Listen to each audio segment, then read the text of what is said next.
Hello. मैं वही आपका कॉन्सेप्ट क्लासेस वाला टीचर। और आज मैं आपको सरफेस टेंशन पढ़ाने जा रहा हूँ। देखिए, मैं आपसे पहले बताया था, अगर आपको ये वीडियो अच्छी लगती है देन सब्सक्राइब करिए, अदरवाइज सब्सक्राइब करने की आपको कोई ज़रूरत नहीं है। एंड अगर आपको अच्छी लगती है तो प्लीज़ कमेंट में भी भेजिएगा। ठीक है, आप देखिए, सरफेस टेंशन पढ़ाने जा रहे हैं। क्या होता है सरफेस टेंशन?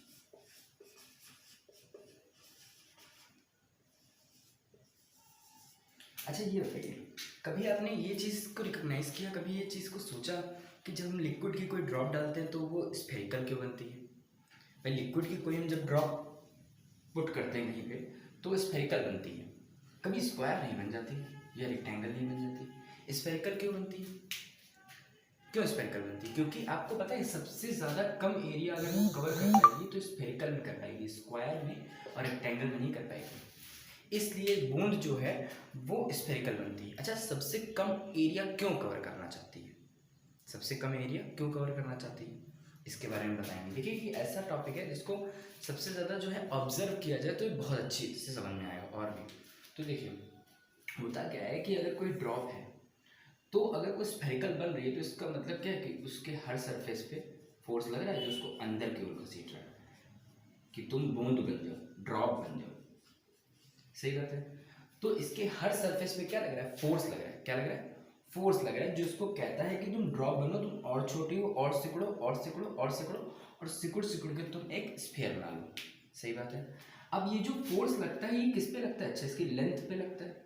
किस पे लगता है? लेंथ पे लगता है। इसकी लेंथ कितनी होती है? 2 पाई आर। कितनी होती है? 2 पाई आर। अगर हम इसकी रेडियस आर मान लें इस ड्रॉप की तो इसकी लेंथ कितनी आ जाएगी? 2 पाई आर। बच्चों, सर्कल की सरकमफरेंस होती है 2 पाई आर। और अगर वो कब होती है? जब इसकी रेडियस आर होती है। तो हमने सपोज कर लिया कि इसकी रेडियस आर है, जिसके कारण इस ड्रॉप की लेंथ कितनी? 2 पाई आर। अब इस 2 पाई आर लेंथ पे फोर्स लग रहा है। क्या लग रहा है बेटा? फोर्स लग रहा है। 2 पाई आर लेंथ पे फोर्स लग रहा है। किस पे फोर्स लग रहा है? 2 पाई आर लेंथ पे। ये जो 2 पाई आर लेंथ पे फोर्स लग रहा है ये इसको कह रहा है कि तुम अंदर की ओर सिकुड़ो, तुम अंदर की ओर जाओ। बात समझ आ रही है? को नहीं आ रही?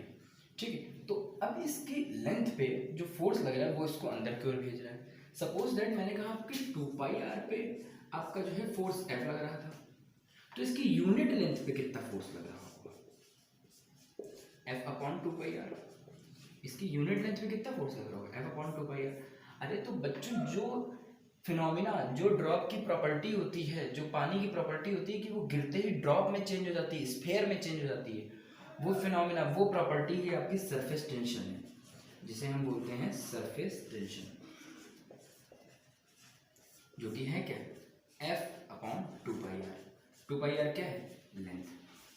तो ये जो फोर्स है ये किस पे काम कर रहा है? पर यूनिट लेंथ पे। जब ये पर यूनिट लेंथ पे काम करता है तो हम इसको क्या लिखते हैं? Surface tension. बात समझ में आई? तो सरफेस टेंशन किसी भी लिक्विड का कैसे डिफाइन किया जा सकता है कि उसकी यूनिट लेंथ पे जितना फोर्स लग रहा है वो क्या है? Surface tension. उसकी यूनिट लेंथ पे जितना फोर्स लग रहा है वो क्या है? Surface tension. तो इसका मतलब surface tension related to force. Surface tension किससे रिलेटेड है? फोर्स से रिलेटेड है। जितना ज़्यादा फोर्स लगेगा, ठीक है, अंदर की ओर, उतना ज़्यादा तनाव होगा, अंदर की ओर उतना ज़्यादा सरफेस टेंशन होगा। चलिए, मैं आपको एक और क्लू के समझाऊंगा, देखिएगा ध्यान से।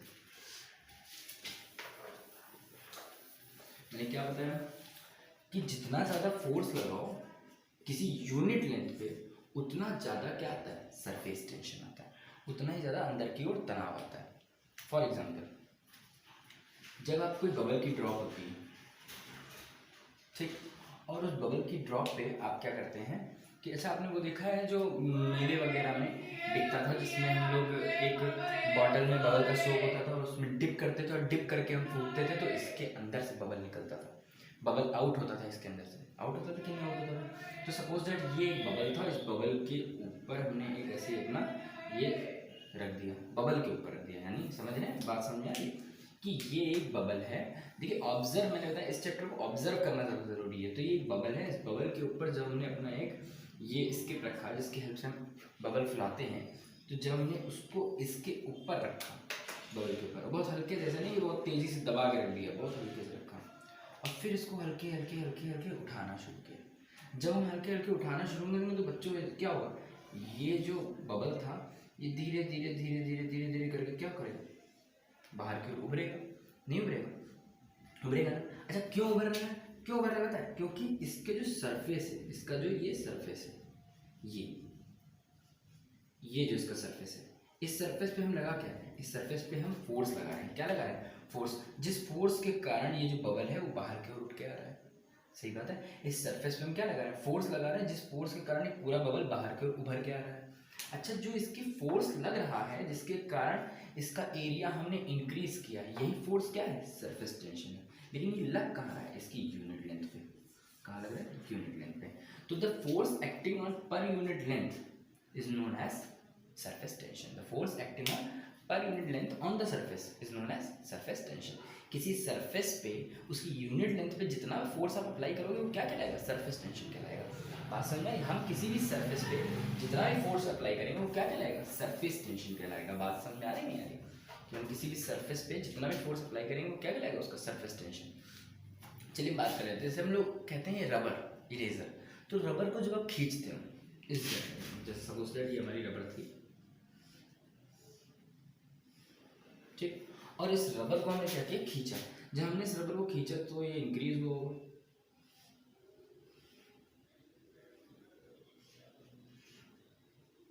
इंक्रीज हो। जब ये बच्चों रबर इंक्रीज हुई थी, इसका मतलब क्या है कि सपोज हमने एक इमेजिनरी लाइन, अच्छा पहले मान लिया, क्या मान ली? Imaginary line. तो इस इमेजिनरी लाइन पे एक फोर्स तो इधर से काम कर रहा होगा और दूसरा फोर्स इधर से काम कर रहा होगा, जो जब हम इसके ऊपर फोर्स अप्लाई कर रहे हैं। सही बात। और ये भी इसकी यूनिट लेंथ पे लग रहा है, तो F अपॉन एल, और ये भी इसकी यूनिट लेंथ पे लग रहा है, F अपॉन एल। लग रहा है कि नहीं लग रहा है? तो सरफेस टेंशन एक इधर से भी आ रहा है, एक सरफेस टेंशन इधर से भी आ रहा है कि नहीं आ रहा है? और इस सरफेस टेंशन के कारण इसका एरिया क्या हो रहा है? इंक्रीज हो रहा है। इस सरफेस टेंशन के कारण इसका एरिया इंक्रीज हो रहा है। लेकिन इस एरिया को इंक्रीज करने में, इस एरिया को इंक्रीज करने में हमको क्या लगाना पड़ रहा है? फोर्स लगाना पड़ रहा है। क्या लगाना पड़ रहा है? फोर्स।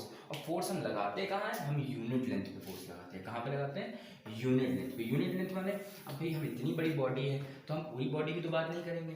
तो जब भी हमें कोई बहुत बड़ी बॉडी दी जाए और हम पूरी बॉडी की बात ना कर सकें तो हम उसका यूनिट पार्ट ले लेते हैं। तो हम उसकी पूरी लेंथ में चेंज बताने की बजाय कि ये भी लेंथ है, इसके बाद एक और लेंथ है, इसके बाद एक और लेंथ है, ऐसे कई सारी लेंथ, ऐसे कई सारी लेयर्स जोड़ जोड़ के रबर बनी होगी। कई सारी लेंथ, कई सारी लेयर्स जोड़ के रबर बनी होगी। ठीक है, तो इसकी एक यूनिट लेंथ ले ली, मतलब हमने एक ले ली, सपोज दैट ये वाली ले ली। अब बताया कि हर एक लेयर पे क्या लग रहा होगा? फोर्स लग रहा होगा। तो हमने कहा इस पर भी एक फोर्स लग रहा है। अगर हम इसको यहीं जाम करे ना, इधर से खींचे, तो इस पर इस डायरेक्शन में फोर्स लगेगा। किस डायरेक्शन में? जिस डायरेक्शन में सरफेस को इंक्रीज कर रहे हैं। अच्छा, यहाँ से एक और बात आती है कि हमने पहले बता चुके हैं कई बार कि फोर्स हमारी कौन सी क्वांटिटी है? वेक्टर क्वांटिटी है। कौन सी क्वांटिटी है? वेक्टर क्वांटिटी है। तो जब वेक्टर क्वांटिटी है तो आप नहीं पूछोगे कि इसकी डायरेक्शन क्या होती है, नहीं पूछोगे। तो इसकी डायरेक्शन किधर होती है? जिस दिशा में हम सरफेस को इंक्रीज कर रहे हैं, अलोंग द सरफेस। किस डायरेक्शन में होती है? फोर्स की क्या डायरेक्शन होती है? Along the surface. फोर्स की डायरेक्शन क्या होती है? Along the surface. सरफेस के अलोंग होती है फोर्स की डायरेक्शन। और किस पे परपेंडिकुलर होती है? किस पे परपेंडिकुलर है? देखिए ध्यान से, इस यूनिट लेंथ के ऊपर परपेंडिकुलर है। किसके ऊपर परपेंडिकुलर है? इस यूनिट लेंथ के ऊपर। नहीं दिख रहा? फिर से देखिए कि हमारा कोई सरफेस था, सपोज दैट ये पानी का एक सरफेस है, ठीक, ये एक पानी का सरफेस था बच्चों, एक पानी का एक सरफेस था। और इस सरफेस में हमने एक ऐसे ही पतली सी नीडल डाली के मतलब इसको दबा नहीं दिया, एक ऊपर ऐसे छोड़ दिया रख के। जब आप देखते हो कि अगर आप कहीं पे ड्रॉप रखी हो, आप उस ड्रॉप के ऊपर एक नीडल छोड़ रहे हो, तो वो नीडल सिंक करती है, मतलब पूरी तरीके से नहीं डूबती है, वो ऊपर क्या होती है? तैरती रहती है। ठीक है, हाफ अंदर होती है और हाफ बाहर होती है। बात समझ में? तो हमने क्या किया? इस नीडल को ऐसे ही हमने छोड़ दिया। और फिर इस नीडल को हमने धीरे धीरे करके क्या किया? बहुत धीरे, बहुत स्लोली आगे बढ़ाया। जब बहुत स्लोली आगे बढ़ाया तो ये जो सरफेस एरिया था, ये जो सरफेस एरिया आपको दिख रहा है, ये धीरे धीरे क्या होने लगा? इंक्रीज होने लगा। क्यों इंक्रीज होने लगा? क्योंकि ये जो निडल थी अब ये डेल्टा एक्स दूरी चल चुकी। कितना चल चुकी? Delta x. हमने मान लिया थोड़ी सी दूरी चल के यहाँ पर आ गई निडल, तो इसने सरफेस एरिया भी इंक्रीज किया। नहीं इंक्रीज किया। सरफेस एरिया इंक्रीज करने के लिए क्या करना पड़ा हमें? इस सरफेस जिसको हम इंक्रीज करें उसी के अलोंग एक फोर्स लगाना पड़ा। तो फोर्स की डायरेक्शन क्या हो गई बच्चों? इस फोर्स की डायरेक्शन हो गई along the surface, along the surface. और लगाया किस पे हमने? इसके यूनिट लेंथ पे लगाया। तो यूनिट लेंथ की क्या हो गई? परपेंडिकुलर हो गई, perpendicular to the unit length, perpendicular to the unit length. ठीक है। अब जो बच्चे 12th का फर्स्ट ईयर का पढ़ रहे हैं तो आजकल 11th के जो चैप्टर्स होते हैं एनसीईआरटी बेसिस पे, तो उनमें 11th के चैप्टर्स में सरफेस टेंशन नाम का आपको चैप्टर मिलेगा, और जो कि बहुत इंपॉर्टेंट, इसमें सरफेस टेंशन की डेफिनेशन सबसे ज़्यादा पूछी जाती है। अगर आपको समझ में आ गया हो तो मैं रब कर दूँ, और कोई दिक्कत हो तो इसको पॉज करके आप दोबारा देख सकते हैं। तो अभी देखिएगा यहाँ से, तो सबसे पहली चीज़ जो हमने आपको सरफेस टेंशन बताई है, उससे पहले हमने आपको ये बताया, क्या बताया हमने, बताया कोई भी सरफेस को इंक्रीज करने के लिए, किसी भी सरफेस को इंक्रीज करने के लिए, और ना ही केवल इंक्रीज करने के लिए, इवन डिक्रीज भी करने के लिए, किसी भी सरफेस को इंक्रीज या फिर डिक्रीज करने के लिए हम लोग उस पर फोर्स लगाते हैं। और फोर्स लगाते कहाँ है, उसकी यूनिट लेंथ पे लगाते हैं। जिस यूनिट लेंथ पे हम फोर्स लगा रहे हैं सरफेस को इंक्रीज या डिक्रीज करने के लिए, उस यूनिट लेंथ पे लगे फोर्स को हम लोग सरफेस टेंशन बोलते हैं। क्या बोलते हैं, सरफेस टेंशन बोलते हैं। क्या बताया, surface tension is defined, surface tension is represented by T. सबसे पहली बात तो surface tension is represented by T, और ये कैसे डिफाइन किया जाता है, फोर्स पर यूनिट लेंथ, फोर्स पर यूनिट लेंथ। अच्छा, तो जैसा कि हम लोग जानते हैं इसके एसआई यूनिट क्या होगा बेटा, एसआई यूनिट सरफेस टेंशन की। एसआई यूनिट के बारे में बात कर लेते हैं, तो फोर्स की यूनिट होती है न्यूटन और लेंथ की यूनिट होती है मीटर, तो सरफेस टेंशन की यूनिट न्यूटन पर मीटर। बात समझ में आ रही, कोई प्रॉब्लम नहीं। आगे बढ़ते हैं। तो सरफेस टेंशन आप जान गए अच्छे से कि हम किसी सरफेस को इंक्रीज करें या डिक्रीज करें। अच्छा, अगर किसी के मन में ये कंफ्यूजन उठ रहा हो कि सर ने कहा है अभी इंक्रीज करना, चलिए बात समझ में आती है कि सर ने एग्जांपल दिखाया कि एक नीडल ली, उसको इंक्रीज किया, एक ड्रॉप को आगे बढ़ाया, ठीक है, लेकिन सरफेस को डिक्रीज कैसे, तो अभी मैंने आपको बताया था क्या कि ड्रॉप को जब हम पुट करते हैं तो ड्रॉप सिकुड़ जाती है। वाटर ड्रॉप क्या होती है, सिकुड़ जाती है और एक स्फेरिकल शेप लेती है। तो बच्चों वहाँ पे जब वो सिकुड़ रही है तो इसका मतलब भी है कि वो अंदर तरफ फोर्स लगा रही है, और वो जो अंदर की तरफ फोर्स लगा रही है वो भी तो सरफेस टेंशन है। और लगाती कहाँ है, वो अपनी यूनिट लेंथ पे। जैसे कि वो लगा तो पूरी लेंथ पे रही है, अच्छा फोर्स तो पूरी लेंथ पे लग रहा है, ठीक है, फोर्स कहाँ लग रहा है, पूरी लेंथ पे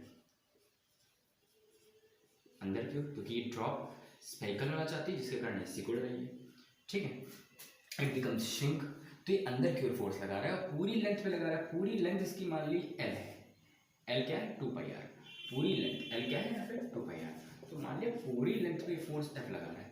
लेकिन हम जो सरफेस टेंशन कैलकुलेट करेंगे वो तो हम एक यूनिट लेंथ पे बात करेंगे, तो हम पूछेंगे यूनिट लेंथ पे कितना फोर्स लगा रहा है, तो आप बताओगे कि यूनिट लेंथ पे एफ अपॉन एल। तो ये जो एफ अपॉन एल होता है यूनिट लेंथ पे लगा फोर्स, इसको हम लोग बोलते हैं टी। क्या बोलते हैं, टी, जिसको हम लोग कहते हैं डिफाइन एज सरफेस टेंशन। बात समझ में आ रही है, डिफाइन एज सरफेस टेंशन।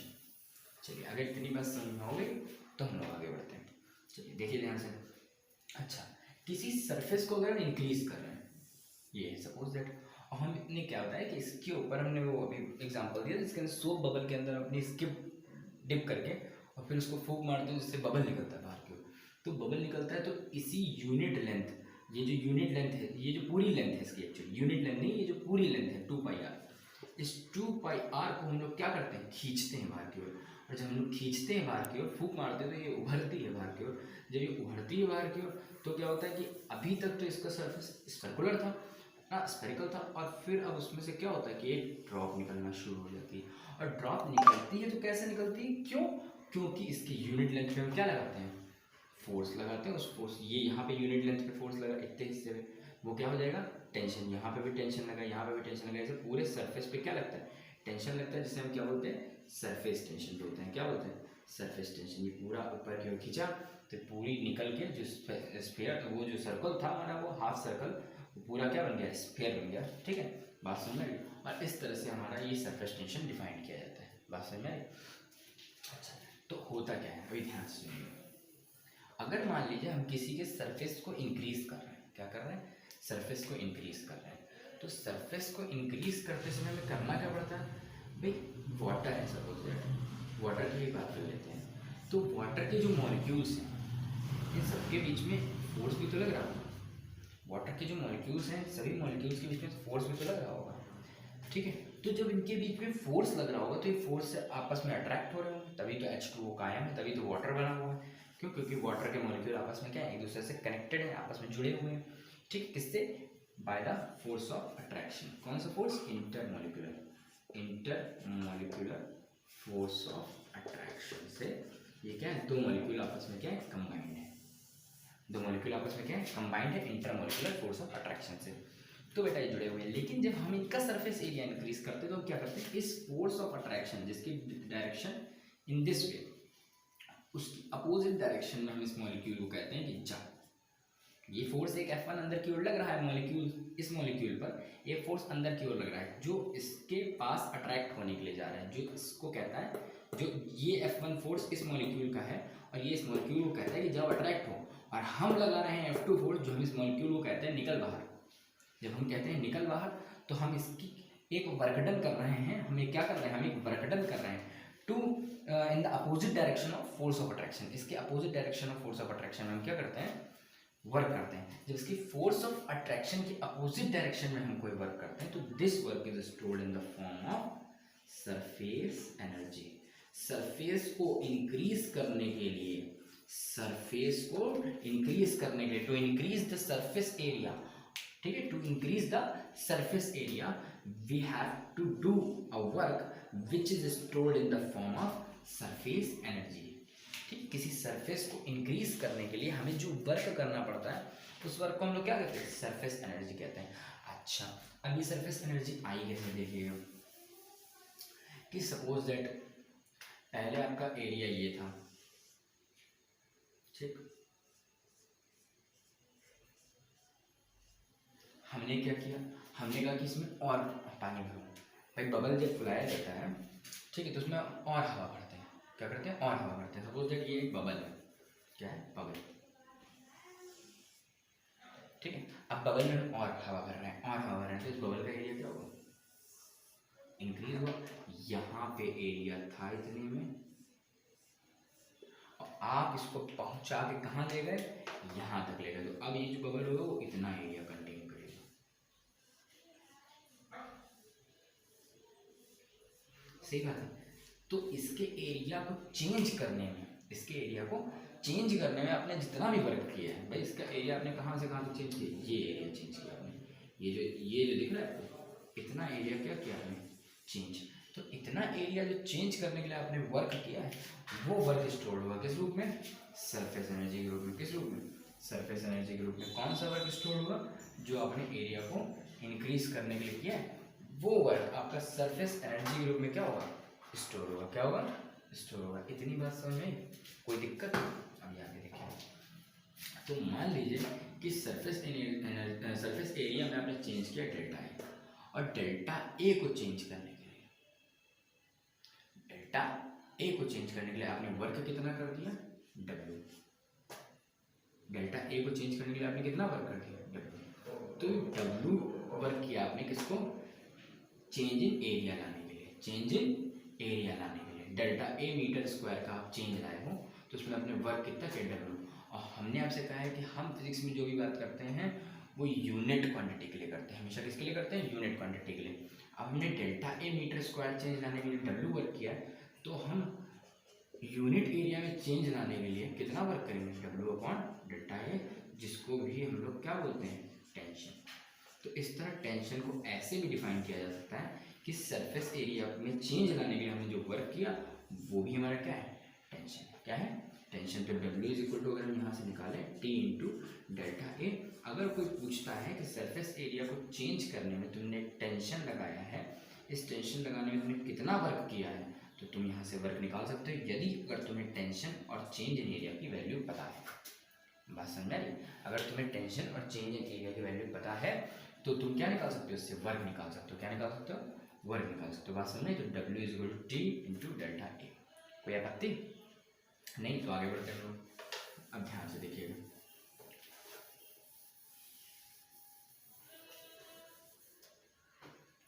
अब हम क्या बात कर रहे थे, हमने आपको सरफेस एनर्जी बताई।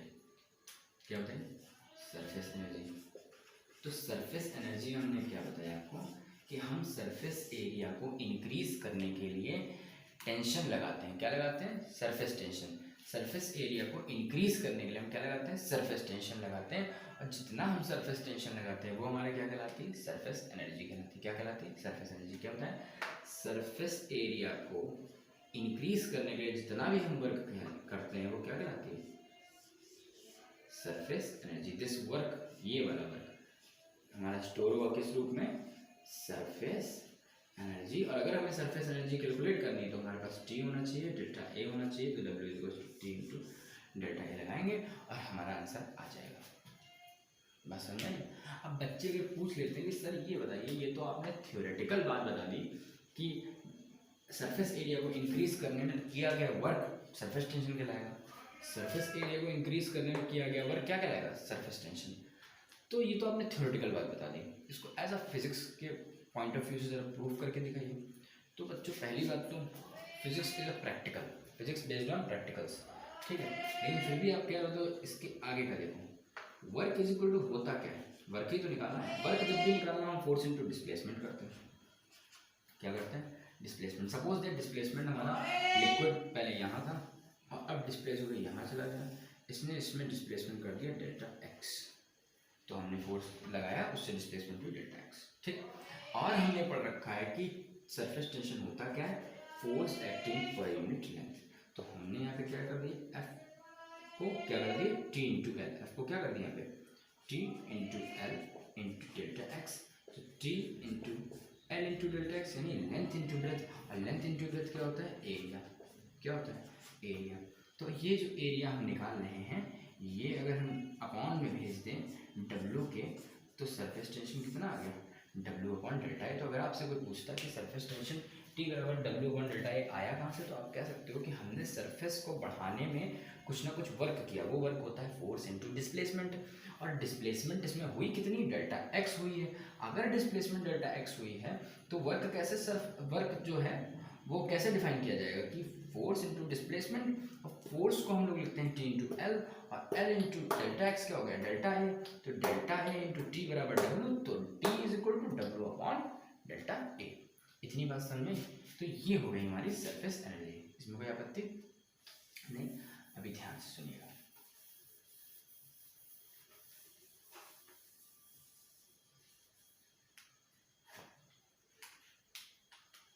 थर्ड बात सबसे मुख्य, cohesive force and adhesive force, इस चैप्टर का अगला टॉपिक।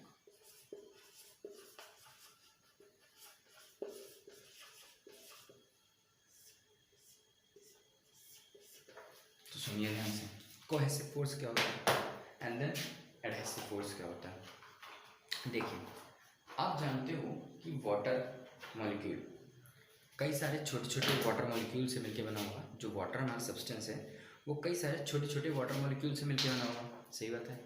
अब जो वाटर है हमारा वो कई सारे छोटे छोटे वाटर मॉलिक्यूल से मिलके अगर बना हुआ है, तो उन मॉलिक्यूल्स के बीच में क्या लगता होगा, फोर्स ऑफ अट्रैक्शन लगता होगा। क्या लगता होगा, फोर्स ऑफ अट्रैक्शन। यही कारण है कि वो वाटर हमारा जो है अभी तक बना हुआ है, सही बात।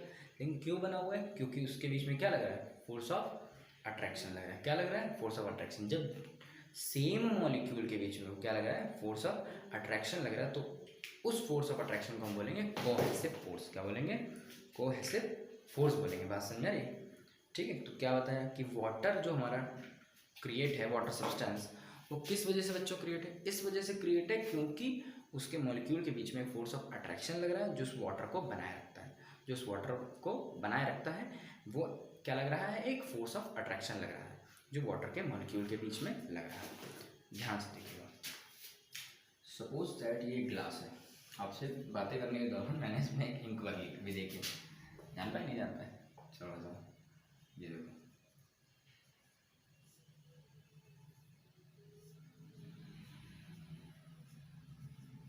अब सुनिएगा।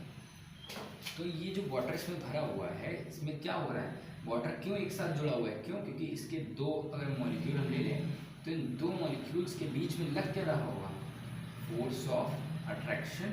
क्या लग रहा होगा, फोर्स ऑफ अट्रैक्शन, जो इन दोनों मॉलिक्यूल्स को आपस में क्या करे हुए, अट्रैक्ट किए हुए। जिस अट्रैक्शन के कारण ये वाटर मॉलिक्यूल हमारा क्या है, दो वाटर मॉलिक्यूल आपस में जुड़े हैं, जिसके कारण ऐसे कई सारे वाटर मॉलिक्यूल आपस में जुड़ेंगे और उसी के कारण हमारा वाटर सब्सटेंस फॉर्म होगा, सही बात। तो वाटर सब्सटेंस फॉर्म कैसे हुआ, क्योंकि एक सब्सटेंस कई सारे छोटे छोटे मॉलिक्यूल से मिलकर बना होता है। वाटर एक सब्सटेंस है जो कि कई सारे छोटे छोटे वाटर मॉलिक्यूल से मिलकर बना है, और वो वाटर मॉलिक्यूल आपस में जुड़े हुए हैं, क्यों, क्योंकि उनके बीच में एक फोर्स लगता है, उनके बीच में एक फोर्स लगता है। वो फोर्स ऑफ अट्रैक्शन के कारण वो वाटर मॉलिक्यूल आपस में क्या है, कनेक्टेड है, और उस वाटर मॉलिक्यूल के आपस में कनेक्ट होने के कारण क्या है कि वो वाटर सब्सटेंस फॉर्मेशन हुआ है। बात समझ में आ रही? तो ऐसा क्या है, सुनिएगा ध्यान से। इनका तो समझ में आता है कि चलो वाटर वाटर एक पास चिपके हुए हैं, क्यों, तभी तो वाटर सब्सटेंस फॉर्म हो रहा है। लेकिन जब हम लोग ग्लास से इस पानी को खाली कर देते हैं, ग्लास से हमने क्या किया, इस पानी को खाली कर दिया, और खाली करने के बाद हम देखते हैं इस ग्लास के ऊपर अगर हम अंदर उंगली फेरते हैं तो भी हमें लेयर पे वाटर मिलता है। क्या मिलता है हमें, लेयर पे हमें वाटर मिलता है। ऐसा क्यों है, इस लेयर पे हमें क्यों वाटर मिलता है? ये वाटर इसका मतलब इससे चिपक जाता है, इसका मतलब इस वाटर मॉलिक्यूल और इस मेटल के मॉलिक्यूल, इस बीकर के मॉलिक्यूल के बीच में भी एक फोर्स लग रहा है। सही बात है भाई। जब आपने कभी नोटिस नहीं किया, जमीन पे हम पानी फेंकते हैं, पूरी तरीके से झाड़ू लगा देते हैं, पूरी तरीके से सब सफाई कर देते हैं, पोछा लगा देते हैं, उसके बावजूद जब हम जाके 5 ही मिनट में जमीन पे एक ऐसे उंगली फेरते हैं तो हमें दिखता है ये तो पानी है, जितना भी साफ कर दो पानी है। वो कैसे आता है, वो क्यों आता है? इसका मतलब है कि पानी दूसरे सब्सटेंस अर्थ के, जमीन के साथ भी एक तरीके का फोर्स ऑफ अट्रैक्शन बनाए हुए। बात समझ में आ रही नहीं आ रही? कि वाटर मॉलिक्यूल और वाटर मॉलिक्यूल के बीच में जो फोर्स लग रहा है वो तो ठीक, लेकिन वाटर मॉलिक्यूल और इस मेटल के बीच में भी ये फोर्स लग रहा है, वो किस बात का है, वो कैसी बात का है? वाटर मॉलिक्यूल और इस मेटल के बीच में, मेटल की बीकर, मेटल का हम ले रहे हैं, ग्लास ले रहे हैं, अदरवाइज कोई बीकर ले लें ग्लास का, ठीक है, फिर भी तो ऐसा क्या इशू है कि ये वाटर इस पे चिपक जाता है? दैट मीन्स कि इस वाटर मॉलिक्यूल और इस ग्लास मॉलिक्यूल, इस वाटर मॉलिक्यूल और इस ग्लास मॉलिक्यूल को हम थोड़ा अलग से दिखा दे रहे हैं तो आपको चिंता नहीं होगी। इस वाटर मॉलिक्यूल और इस ग्लास मॉलिक्यूल के बीच में एक तरीके का फोर्स ऑफ अट्रैक्शन लग रहा है जो इनको आपस में चिपकाए रखता है, जिसके कारण कि हम पूरा पानी खाली कर देते हैं फिर भी ये पानी ग्लास को छोड़ता नहीं है, कहता नहीं हम चिपके रहेंगे। तो इसका मतलब है कि ग्लास के मॉलिक्यूल और वाटर के मॉलिक्यूल के बीच में क्या लग रहा है, एक फोर्स ऑफ अट्रैक्शन लग रहा है। ठीक, तो अब इसी से सीधे समझ लीजिए, जो वाटर और वाटर के बीच में फोर्स ऑफ अट्रैक्शन लग रहा होगा, यानी जो दो सेम मॉलिक्यूल के बीच में फोर्स ऑफ अट्रैक्शन लग रहा होगा उसे हम कोहेसिव फोर्स बोलते हैं। क्या बोलते हैं? Cohesive force. और जो फोर्स दो अपोजिट मॉलिक्यूल के बीच में लग रहा होगा या दो डिफरेंट मॉलिक्यूल के बीच में लग रहा होगा उससे हम बोलते हैं एडहेसिव फोर्स। क्या बोलते हैं? Adhesive force. द फोर्स, अब ध्यान से डेफिनेशन सुनिएगा, डेफिनेशन में बोल देता हूँ बीच बीच में, उसको आप ध्यान से सुन सकते हैं। The force of attraction between the molecule of same substance, the force of attraction between the molecule of same substance is known as cohesive force, and the force of attraction between the molecule of different substance are known as adhesive force. बात समझ में? जो बोला चमका नहीं चमका? क्या होता है कि the force of attraction between the molecule of same substance is known as cohesive force, and the force of attraction between the molecule of different substance are known as adhesive force. तो same substance के molecule के बीच में अगर force लगेगा तो cohesive बोल देना, और डिफरेंट सब्सटेंस के मॉलिक्यूल के बीच में फोर्स लगेगा, ये एक सब्सटेंस ग्लास है, एक सब्सटेंस वाटर का है, और दो सब्सटेंस डिफरेंट सब्सटेंस के मॉलिक्यूल के बीच में फोर्स लगेगा तो उसे क्या बोलेंगे? Adhesive force. बात समझ आ रही? नहीं आ रही? कोई दिक्कत? हाँ, अब सुनिए क्या होता है। ये पानी इस ग्लास से चिपक रहा है, ठीक, तो इसका क्या मतलब है? इसका क्या मतलब है भाई? अगर एडहेसिव फोर्स तो डिफरेंट मॉलिक्यूल के बीच में फोर्स लग रहा है, and cohesive force two different molecule माने एक ग्लास का एक वाटर का, ऐसे दिक्कत हो तो आप ये भी कह सकते हैं two molecule of different substance. ठीक है, two molecule of different substance. Cohesive में क्या हो जाएगा? Two molecule of same substance. ठीक, तो सेम सब्सटेंस के मॉलिक्यूल के बीच में जो फोर्स लग रहा था वो कोहेसिव, और दो डिफरेंट सब्सटेंस के बीच में जो मॉलिक्यूल के बीच में लग रहा था वो एडहेसिव। अब पानी ग्लास से चिपका जा रहा है, इसका मतलब ये जो कोहेसिव फोर्स है वो दूसरे मॉलिक्यूल को ले जा ही नहीं पा रहा है, उसको ग्लास पकड़े हुए। ग्लास क्या करे हुए, उस वाटर मॉलिक्यूल को पकड़े हुए है, क्यों, उनके बीच में एडहेसिव फोर्स लग रहा है। और दूसरा मॉलिक्यूल क्या चाह रहा है कि नहीं तुम चलो साथ में। अब सुनिएगा ध्यान से, ये हमारा ग्लास का मॉलिक्यूल था, ये हमारा एक दूसरा वाटर का मॉलिक्यूल था, और इनके बीच में एक हमने और वाटर का मॉलिक्यूल ले लिया। अब जब हम पानी खाली करते हैं तो ये वाटर का मॉलिक्यूल जो है ये इससे कहता है चलो, ठीक, जब हम पानी को खाली करते हैं तो ये वाटर का मॉलिक्यूल इस मॉलिक्यूल से कहता है चलो साथ में, लेकिन ये क्या करता है, ये नहीं जा पाता है, क्यों, क्योंकि इनके बीच में जो फोर्स लग रहा है वो इनके बीच में फोर्स लगने से क्या है, ज्यादा है। बात समझ में नहीं, वाटर और वाटर मॉलिक्यूल के बीच में जो फोर्स लग रहा है जिसको हम लोग बोलते हैं कोहेसिव फोर्स, वो क्या है, कम है। और वाटर और ग्लास मॉलिक्यूल के बीच में जो फोर्स लग रहा है जिसको हम लोग बोलते हैं एडहेसिव फोर्स, वो क्या है, ज्यादा है।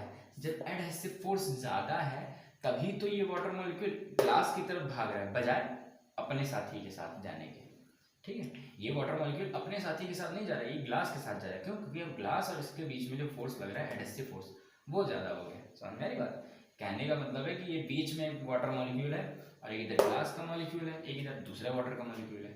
ये ग्लास का मॉलिक्यूल इस वाटर मॉलिक्यूल को अपनी ओर घसीट रहा है, ये जिस फोर्स से घसीटेगा वो एडहेसिव फोर्स होगा, और दूसरी ओर वाटर मॉलिक्यूल खड़ा है वो इस वाटर मॉलिक्यूल को अपनी ओर घसीट रहा है, वो जिस फोर्स से घसीटेगा वो कोहेसिव फोर्स होगा। अब दोनों में जीता कौन, ग्लास वाला, क्योंकि ग्लास वाले ने इसको अपनी ओर घसीट लिया। ग्लास ने कौन सा फोर्स लगाया है, एडहेसिव, तो एडहेसिव फोर्स ग्रेटर देन हो गया कोहेसिव फोर्स। तो ये क्वेश्चन इंटरमीडिएट का बहुत इंपॉर्टेंट क्वेश्चन है कि Y water touches the glass. बात सुनिए, ये Y water remain on the glass after pouring it, मतलब पानी को पोर कर देने के बावजूद जो पानी की एक लेयर है वो ग्लास पे रह जाती है। या आप कह सकते हो इस टाइप का डायरेक्ट आपसे क्वेश्चन पूछेगा, Y water wet the glass, Y water wet the glass, water glass को वेट क्यों कर देता है, भीगा क्यों देता है, इस पर लेयर क्यों बना देता है, क्यों, क्योंकि ग्लास उसको जाने नहीं देता, और ग्लास जो वाटर मॉलिक्यूल पे फोर्स लगाएगा या इन दोनों के बीच में जो फोर्स लगेगा वो क्या होगा, एडहेसिव। इसका मतलब एडहेसिव फोर्स कोहेसिव से ज़्यादा है, तभी कारण से ग्लास और वाटर मॉलिक्यूल के बीच में फोर्स ज़्यादा होने की वजह से वाटर मॉलिक्यूल ग्लास से चिपका हुआ है और जा नहीं पा रहा है। इतनी बात समझ आई, नहीं आई, गुड। अभी देखिए ध्यान से, अगर हम पूछते हैं, किसी पे क्वेश्चन होता है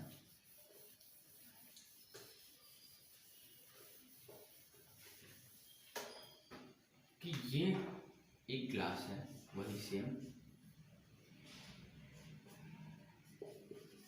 बट अब की इसके अंदर में मरकरी भरी है,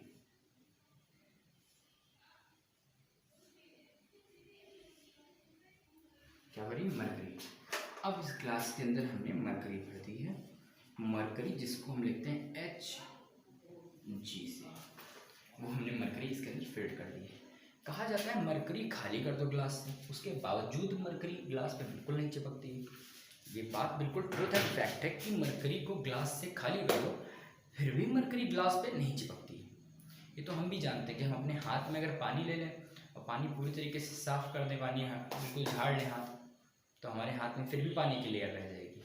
और यदि इसकी बजाय हम हाथ पे मरकरी ले लें तो हम मरकरी को यूं ही नचाते रहें, ठीक है, लेकिन फिर भी वो क्या होगी, हमारे हाथ को किसी भी जगह से वेट नहीं करेगी। तो ऐसा क्या रीज़न है कि मरकरी ग्लास को वेट नहीं करती, मरकरी ग्लास से चिपकती नहीं है।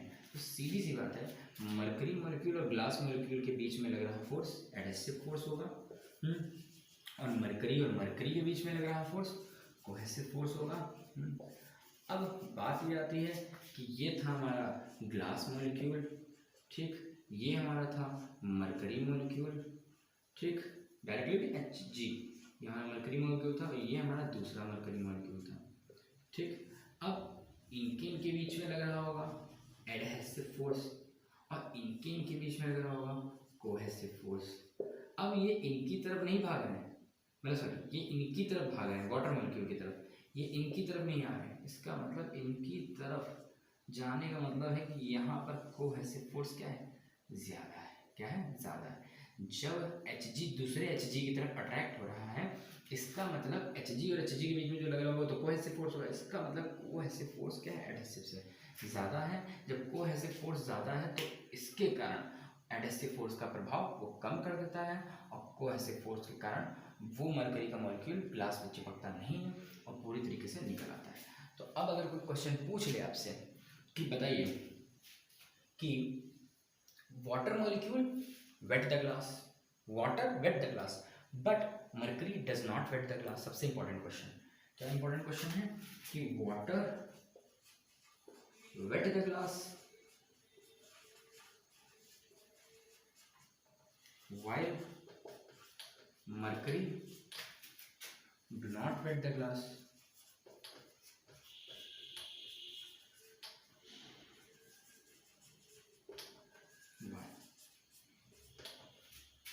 सबसे इंपॉर्टेंट क्वेश्चन, तो क्या आप जवाब दोगे? इस चैप्टर का सबसे इंपॉर्टेंट क्वेश्चन है, one of the most important question of this chapter that I will tell you. देखिए क्या कि वाटर ग्लास को वेट कर रहा है, यानी वाटर और ग्लास के बीच में लग रहा फोर्स ज़्यादा है, तो एडहेसिव फोर्स ज़्यादा, कोहेसिव कम। तो वाटर ग्लास को वेट कर देता है, क्यों? क्योंकि एडहेसिव फोर्स ज़्यादा होता है, कोहेसिव फोर्स कम होता है। Hg do not wet the glass, यानी Hg और ग्लास के बीच में जो फोर्स लग रहा होगा एडहेसिव, वो क्या है? कम है, यानी कोहेसिव क्या है? ज़्यादा है। यानी mercury do not wet the glass because the adhesive force between the mercury molecule and the glass molecule be less than that of cohesive force between the mercury molecules। कोई दिक्कत? तो मरकरी और glass के बीच में लगने वाला adhesive force mercury और मरकरी के बीच में लगने वाले कोहेसिव फोर्स से क्या है? कम है। इसी कारण से कोहेसिव फोर्स ज़्यादा जब पड़ जाता है तो वो अपने साथ दूसरे मॉलिक्यूल को लिए जाता है और मॉलिक्यूल को चिपकने नहीं देता। यही कारण है कि मरकरी ग्लास को वेट नहीं करती है। कोई आपत्ति, कोई प्रॉब्लम नहीं? देखिए आगे। तो इस तरह से आज का टॉपिक में हमने आपको कोहेसिव फोर्स पढ़ाया, एडहेसिव फोर्स पढ़ाया और सरफेस टेंशन पढ़ाया, सरफेस एनर्जी पढ़ाया। ठीक है, अच्छा चलिए एक टॉपिक देख लीजिए और हमारे पास टाइम है अच्छे से, तो एक टॉपिक हम और देख लेते हैं, जिसको हम लोग बोलते हैं angle of contact.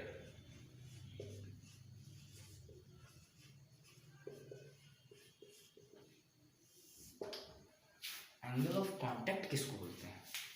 Angle of contact माने कांटेक्ट करने का एंगल। एंगल ऑफ कांटेक्ट यानी कांटेक्ट करवाने वाला एंगल। अब देखो कैसे कांटेक्ट बनाते हैं। सपोज दैट ये बीकर है और इस बीकर में हमारा कुछ लिक्विड भरा हुआ है,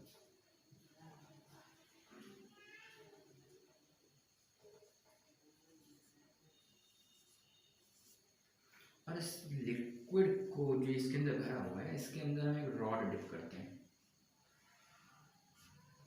क्या डिप कर दी हमने?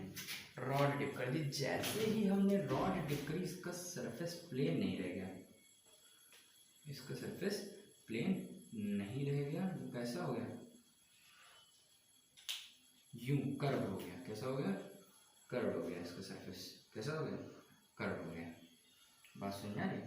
क्या बताया कि हमने जैसे ही इस लिक्विड के अंदर अपनी एक रॉड डिप करी, वैसे इसका सरफेस प्लेन नहीं रह गया बल्कि कर्व हो गया। तो क्या हुआ? अगर हम इस टेंजेंट से, किसके? इस रॉड के सरफेस से एक लाइन गुजारे, जिसको हम लोग बोलते हैं टेंजेंट। किसी भी कर्व से अगर हम एक लाइन को गुजारते हैं, यूं एक कर्व है, इसकी लाइन से अगर हम यहाँ से एक लाइन गुजारें, जिसको क्या बोलते हैं? टेंजेंट। तो अगर मान लो ये रॉड है और इस रॉड से हम एक लाइन गुजार रहे हैं ऐसे, ठीक है, तो उसको क्या बोलेंगे? टेंजेंट। बात समझ में आ रही है? ठीक, कोई दिक्कत? तो इससे ये अपना कर्व है, इससे अगर हम एक लाइन गुजारे टेंजेंट, ये कर्व है, इससे अगर एक लाइन गुजारे टेंजेंट, तो ये भी है, और इससे भी एक लाइन गुजारोगे तो ये भी क्या होगी? टेंजेंट। कोई दिक्कत?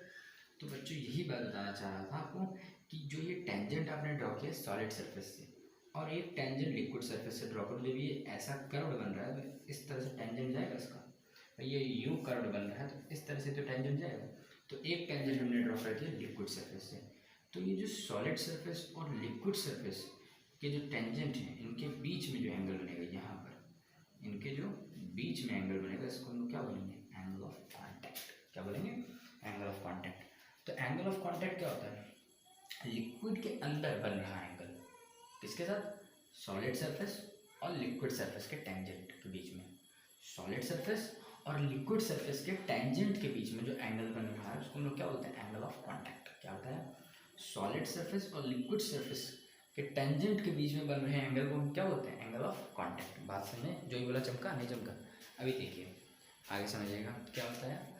The angle inside the liquid between the tangent to the solid surface to the tangent to the liquid surface.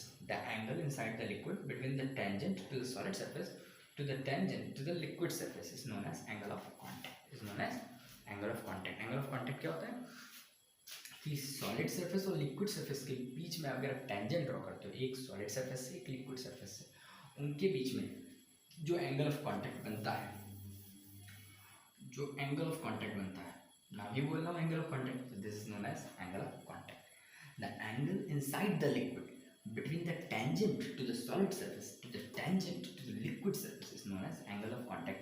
देखिए आप जब भी मेरी वीडियो देखोगे तो आपको एक प्रॉफिट मिलेगा, मैं बीच बीच में डेफिनेशंस बोलता हूँ, वो भी बिल्कुल क्लियर बोलता हूँ, और वो डेफिनेशन आप लिख के आओ एग्जाम में, 110% नंबर मिलेंगे, कोई नंबर काट नहीं सकता, ठीक है, बात समझ में। लेकिन इसको आपको ध्यान से डेफिनेशन को सुनना पड़ेगा।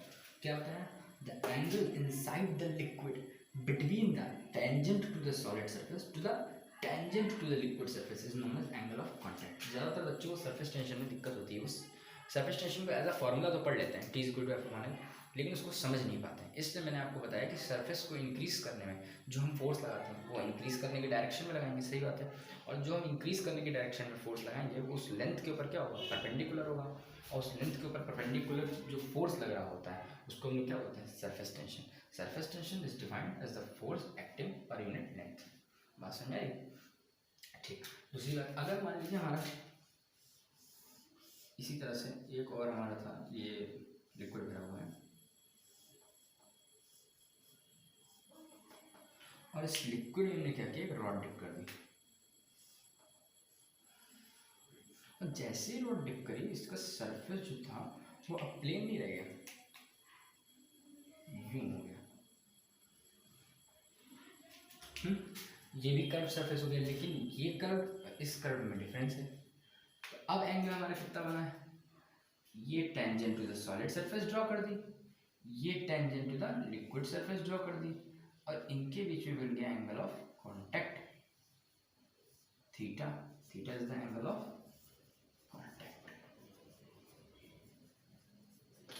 तो आप इससे ये अच्छे तरीके से जान गए कि द एंगल जो बन रहा है वो इनसाइड बन रहा है लिक्विड के, ठीक है, बट बन किसके किसके बीच में रहा है, tangent to the solid surface, tangent to the liquid surface.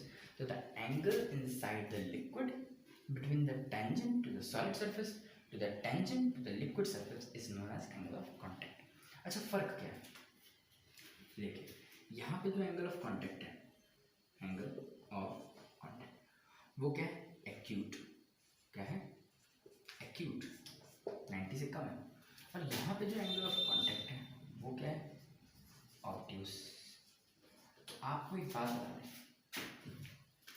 जो लिक्विड ग्लास को वेट कर देता है, फॉर एग्जांपल वाटर, जो लिक्विड ग्लास को वेट कर देता है उसके लिए एंगल ऑफ कांटेक्ट एक्यूट बनता है। लिक्विड वेट द ग्लास, जो लिक्विड ग्लास को वेट कर ले उसके लिए एंगल ऑफ कांटेक्ट एक्यूट। जो लिक्विड ग्लास को वेट ना करे, liquid which do not wet the glass, जो लिक्विड ग्लास को वेट ना करे उसके लिए जो एंगल ऑफ कांटेक्ट बनता है वो ऑब्ट्यूस बनता है। क्या बनता है, ऑब्ट्यूस। जो लिक्विड ग्लास को वेट करते हैं उसके लिए एंगल ऑफ कांटेक्ट एक्यूट बनता है, एंड जो लिक्विड ग्लास को वेट ना करे उसके लिए एंगल ऑफ कांटेक्ट क्या बनता है, ऑब्ट्यूस बनता है। तो ये बात आपको ध्यान रहेगी, नहीं ध्यान रहेगी, ध्यान रहेगी कि जो लिक्विड ग्लास को वेट कर दे उसके लिए एक्यूट बनता है, जो लिक्विड ग्लास को वेट ना करे उसके लिए ऑब्ट्यूस बनता है। बात समझ में आ रही, कोई दिक्कत नहीं, ठीक। अभी सुनिए आगे की बात, जैसे कि हमारा अब डिफरेंट एक्यूट में भी डिफरेंट बन सकता है। एक्यूट में मतलब होता है 90 से कम। अब 90 से कम तो हम सर 0 भी जा सकते हैं, और 90 से कम 60 भी जा सकते हैं, 90 से कम 30 भी जा सकते हैं, 45 भी जा सकते हैं, ठीक है, 80 भी जा सकते हैं, 75 भी जा सकते हैं। तो 90 से कम जितने भी एंगल हैं सब क्या कहलाते हैं, एक्यूट, और वो सब किसके लिए होंगे, ऐसे लिक्विड जो ग्लास को वेट कर देते हैं, जो ग्लास को वेट कर देते हैं, suppose that soft drink, water, milk, ठीक। तो ऐसे लिक्विड जो ग्लास को वेट कर दें उनके लिए हम क्या लेते हैं, एक्यूट एंगल, और ऐसे लिक्विड जो ग्लास को वेट ना करें उनके लिए क्या लेते हैं, ऑब्ट्यूस एंगल। अब एक्यूट में हमारे बहुत सारे एंगल है, जैसे फॉर एग्जांपल प्योर वाटर के लिए 0 डिग्री होता है, ठीक है, असल में जनरल वाटर के लिए 8 डिग्री होता है। ठीक है, आप मरकरी ले लोगे तो मरकरी में कोई फ़र्क नहीं पड़ेगा, प्लेन सरफेस होगा।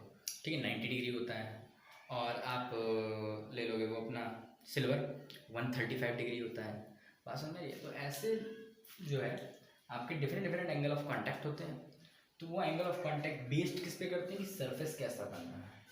ठीक, कॉन्वेक्स बन रहा है या कॉनकेव, क्या बन रहा है, कॉन्वेक्स या कॉनकेव। बात समझ आ रही है? तो आज की क्लास हमारी यहीं तक है। 1 घंटे में हम आपको इतना समझा सकते हैं। और अगर आपको कोई भी क्वेश्चन पूछना हो तो आप मुझे कमेंट में वो क्वेश्चन पूछ सकते हैं, और उस बात का आंसर मैं आपको जल्द ही और तुरंत ही शायद अगर देखते ही आंसर देता हूँ। ठीक है, मैं आपके क्वेश्चंस का भी इंतज़ार करता रहूँगा। मैंने आपको एक बात शुरुआत में कही थी, वीडियो अच्छी लगे तो बच्चों लाइक करना, अगर कमेंट करना और शेयर करना, सब्सक्राइब ज़रूर करना अगर आपको वीडियो अच्छी लगे तो। अदरवाइज़ सब्सक्राइब करने की कोई ज़रूरत नहीं, कमेंट करने की कोई ज़रूरत नहीं। अगर कुछ कॉन्सेप्ट टाइट हो गए तो हमें याद रखना, अदरवाइज़ कोई बात नहीं। Thank you sir.